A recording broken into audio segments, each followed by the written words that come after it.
Hi everybody, my name is David. Thank you for joining me for today's video. This video has to do with borderline personality disorder, and I've made many videos about this disorder, and any of you who are interested and want to see more, you can look at my playlist. It's just titled Borderline Personality Disorder. Before I start today's video, I'd appreciate it. For those of you who have not already subscribed to my channel, please consider it.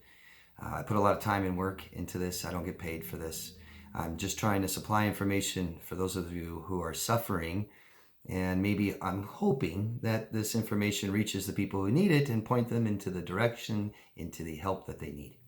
So I really appreciate all of you guys' support, subscribing to my channel. You can vote up or down there, and comment down below, ask questions. I'll try to answer everyone's questions, and share this with somebody else if you can. I'd really appreciate that. Thank you very much. Today's video, the borderline bypass. What is that? Well, borderline personality disorder, people who suffer from this tend to stay the same. They make the same choices, the same decisions, expecting different results, right? And their behaviors and the patterns in their life are very cyclical, very cycle, right? This is very pathological. And I wrote a statement here. Impulsive behaviors from an unstable self and victim mentality causing the helpless child to idealize and devalue people. So this is kind of what this is about. And I'll get into the borderline bypass right now. I kind of broke it down to 4 stages. It might only be 3. First stage would be the idealization. Borderlines idealize big time. And I've made many videos about this, so I'm not going to dive so far into it. But this comes from no self-reliance. Cannot take care of the self. No self-awareness. And it's kind of like this fix me, complete me attitude, and looking for that idealized relationship. Now, borderlines, I've known borderlines who idealize people.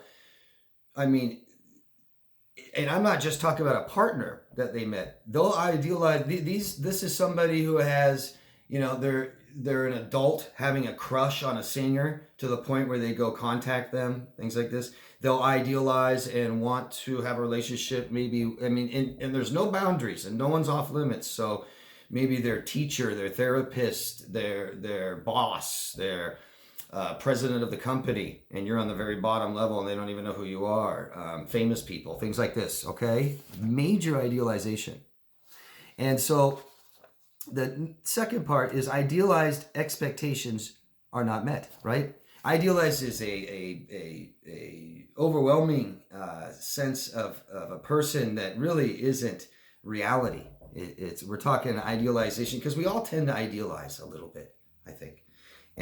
But this is the idealization this is the answer to fix me in all the happiness that I've never had in my life, and it'll make all my misery go away. I'll finally be the person I always thought I could be, wanted to be, but couldn't.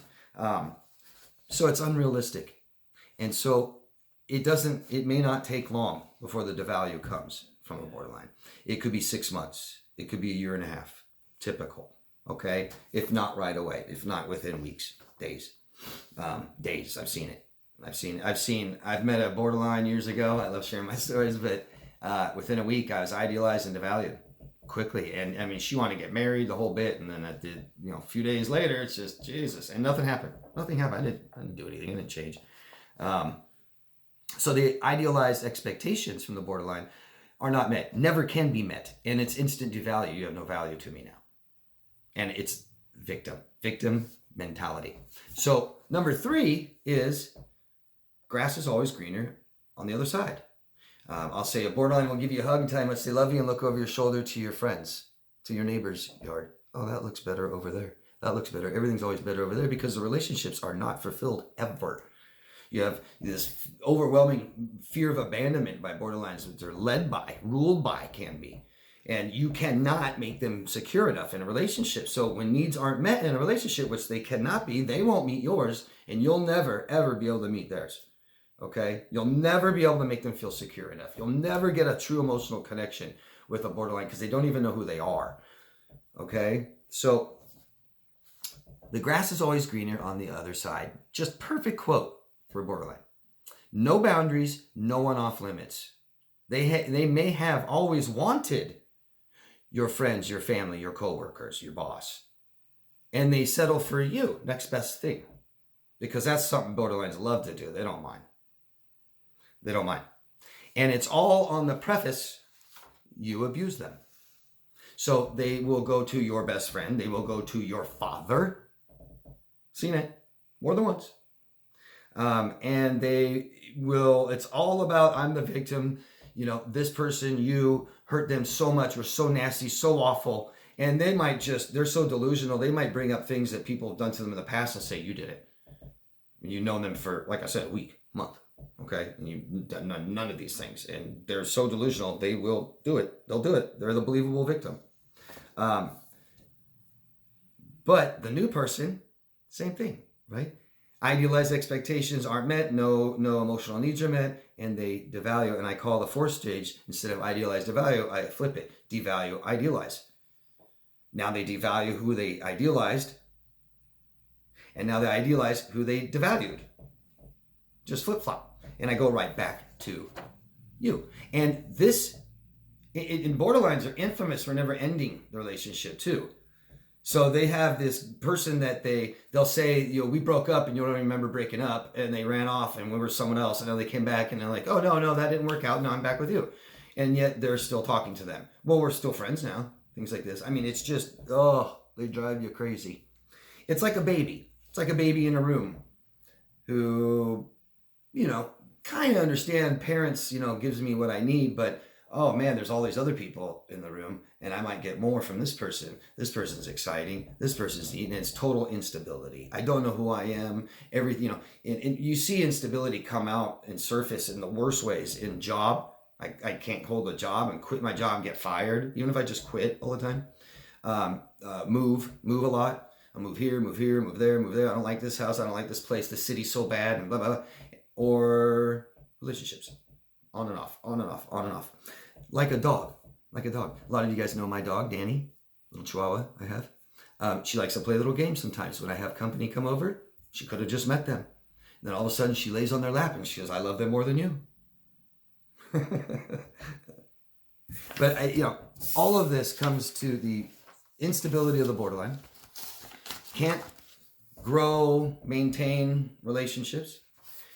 Emotional needs will never be met. Instead of doing anything about it, because the borderline doesn't do anything about anything, it's always up to you. They parentify everybody.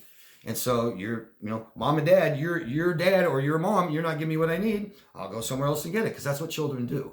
They can't supply it for themselves. They're needy. They need it from someone else, right? So you won't give it to me, or you stop giving it to me, or you never did give it to me, or you give it to me today, but you won't give it to me tomorrow, whatever it is. It could be not even something they can't even explain. And they're off running with your best friend like it's nothing. And your best friend hates you. They're not the bad guy. You're the bad guy because you abuse them. Pretty neat, huh? The borderline bypass. They bypass you and go right on to someone else you care about. Awful. And it's not so much antisocial, sociopathic, psychopathic, where they plot and plan, where they can't control you any longer, so they'll go and try and date your dad, your best friend, just to control you. It's more impulsive. It's not so planned. More unstableness. I hope this made some sense. I hope this was at least entertaining for you guys. Let me know, please. Ask any questions you want. I'll always answer them, okay? And I always encourage all your guys' examples down below. They're great. You guys watching this video, go down there and read the examples, okay? Thank you guys. Love yourself first. See ya. Bye.